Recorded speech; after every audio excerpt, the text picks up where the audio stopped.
Presidential daughter and Davao City Mayor Sara Duterte Carpio lashes out at Tindig Pilipinas for plotting against the government. In a statement, she says, and we quote, "Power grabbers have made their point, made their presence felt, caught our attention, and we know who they are.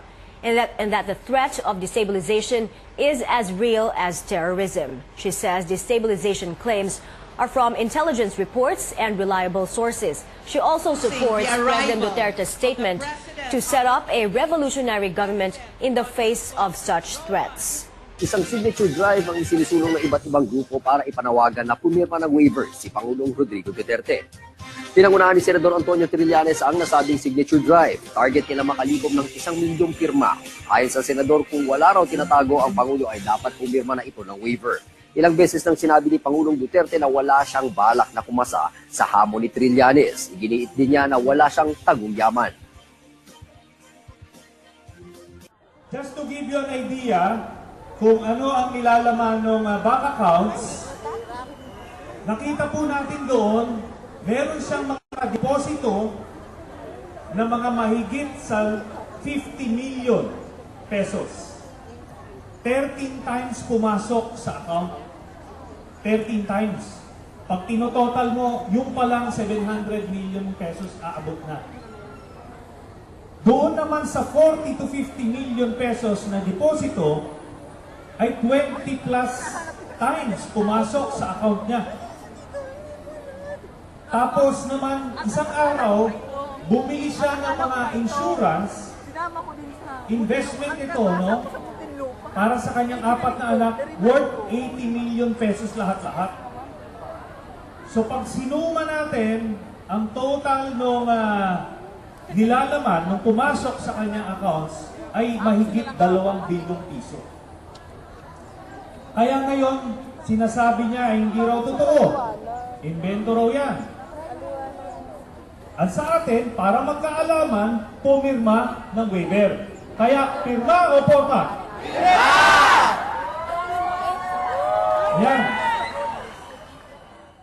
President Rodrigo Duterte says he won't hesitate to declare a revolutionary government until the end of his term if attempts to destabilize the government escalate. In an interview aired on PTV4, Duterte says he would rather declare a revolutionary government than martial law. He adds when that time comes, he would arrest destabilizers and go on a full-scale war against the New People's Army. President Duterte has often mentioned supposed destabilization plots against the government. Last Thursday, Duterte told Yellows and Reds supposedly working to unseat him to merge into one command. Yellow is often used to refer to the opposition Liberal Party, while Red is for the Communist Party of the Philippines. Here's the president in his own words. No, Marcelo, report pa akong Congress. Mag-declare ako ng revolutionary government period. And I will declare, I will clear the streets and I will declare all government positions vacant. Mas matuloy, wala na ang problema kasi abulin ko na yung mga corrupt para matanggal ko. Sige, mag-demonstrate kayo. Bring it to a point na talagang tatakilid yung gobyerno. Kasi alam ng military na ang isa sa pinaka-active na nagdi-destabilize is ang Communist Party. Do you think the armed forces of the Philippines and the police would sympathize with you? Pumalag naman ang Liberal Party sa bantang revolutionary government ni Pangulong Duterte. Ayon sa LP, hindi solusyon ang revolutionary government laban sa banta ng komunistang rebelde. Labag din daw ito sa saligang batas. Tanong pa nila, bakit natatakot ang administrasyon sa mga komunista? May tuturing din umano na pagbabalik ng paniniin at diktatorya ang revolutionary government. Kaya dapat daw labanan ito ng lahat ng Pilipinong nagmamahal sa kalayaan. It has been almost 5 months of grueling and non-stop fighting. Many lives have been lost in the battle to free Marawi city of terrorists. Now the military is targeting to end the war today. George Cahiles tells us if they'll finally meet this target. On the day the Marawi war is set to end, fighter jets fly over the city, although this time no bombs are dropped. Sounds of gunfire are heard as the military and mounted terrorists engage in a battle near the lake. The military is unable to say when it will all end, only that the day is far from over. This day, October 15, is not yet over. Hindi na de-demoralize yung mga sundalo natin. In fact, they're fighting really very hard to finish this fight the soonest. They will try to finish it today, but if not, they will still push harder. The military has set target dates at least 6 times since the war began in May. Ang timeline namin na binigay namin kay Chief of Staff is October 15. But I believe we can achieve that not later than October 15. It says the lives are at stake, with about 100 civilians still with the terrorists and thousands of soldiers and policemen fighting the Maute. Our soldiers are really excited, or looking forward to the end of this war. Marami po sa kanila really want to go home to be with their families. A lot of them have been here since day one, hindi pa nakaka-uwi. Of course, the expectation is there because it has been mentioned October 15 would be, the deadline. But we understand the intricacies of involved in really recovering the areas because we know as a local how difficult it is for our ground troops to really penetrate the area of Lambir and Padian. The military reports clashes on Saturday has left at least 20 soldiers injured. Among them, a battalion commander hit with a sniper bullet. A rescued 16-year-old girl also tells them Maute fighters are forcing women and children hostages to fight. Once they carry arms and start firing at our soldiers, then they become combatants. And our soldiers have the right to defend themselves and to perform their mandate. As for the government troops, they are eager to finish the fight and go home to their families. Authorities and thousands of evacuees hope rehabilitation work will begin soon for Marawi to rise from the ruins. From Marawi City, George Hiles, CNN Philippines. A look back at how the Marawi crisis unfolded. On May 23rd, mounted terrorists attacked the heart of Marawi City and engaged in a firefight with the military. President Duterte, who was then meeting Russian President Vladimir Putin, cut short his trip and declared martial law in Mindanao. In June, the parents of the Maute brothers were arrested. Later, the Maute patriarch Kayamora died in detention. On July 20, President Duterte visited Marawi for the first time to boost troop morale. In his next 4 visits, he showed a matrix exposing drug money as the source of funding in the Marawi attack. In another visit, he was given a live target, a Maute terrorist, to shoot. By August, the number of evacuees has reached hundreds of thousands, many of them forced to stay in evacuation centers.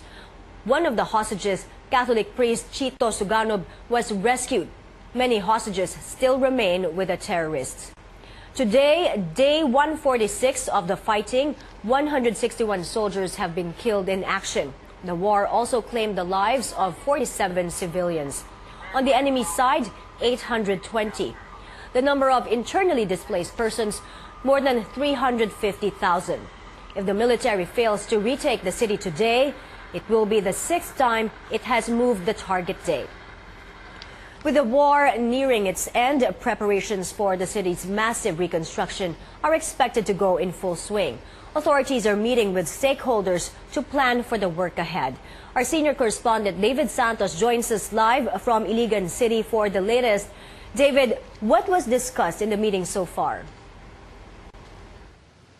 Well, my recommendations and more recommendations. Well, this afternoon, renowned urban planner June Palafox met with members of Task Force Bangon Marawi. Earlier today, leaders of the different traditional royal families in Lanao also discussed proposals on how rehabilitation should be carried out. Now, Marawi Mayor Mahul Gandamra, speaking before Sultanate leaders, says any rehab plan should be, quote, sensitive to the cultural and religious aspirations of the Maranaos. Gandamra says the local government has its own rehab plan amounting to more than 48 billion pesos. Now, he's set to present this in a meeting with some of President Duterte's cabinet members middle next week. Now, of this amount, Gandamra says 16 billion pesos will go to a compensation fund for owners of destroyed homes. Now, Sultanate leaders are also voicing concern on pronouncements that government may take over vast hectares of land in Marawi once the war ends. Ang mga lupa na yan ay para sa amin talaga yan. Hindi namin alam na may mga military reservation pala. The idea of June Palafox, he wants Marawi to do a Hiroshima or Nagasaki in Japan. That is to preserve the war ruins in the old city of Marawi and build an entirely new center where better urban planning can be implemented. Old city and create a new city, learn from the mistakes. Magiging urban laboratory pa, mistakes made. Kasi it's not security by design. Of course, the much-anticipated liberation of Marawi remains as the primary concern for residents here. To say they are longing to go home after almost 5 months of grueling wait and staggering destruction to infrastructure and properties is almost an understatement. Now, if and when the military declares it has retaken Marawi, Mayor Gandamra wants Maute leaders captured, preferably alive. Of course, we are urging our government na dapat to talaga, kung sino managot, dapat to, they should be brought to the bar of justice. Now, as they wait, local leaders also want to make sure they are getting ready to see the day Marawi is back in government control. Mai. David, June Palafox's concept of the Marawi rehabilitation seems grand, having compared its rehabilitation to Japan and I understand Europe, like Germany and Spain. Now, did he say how much this proposal would cost?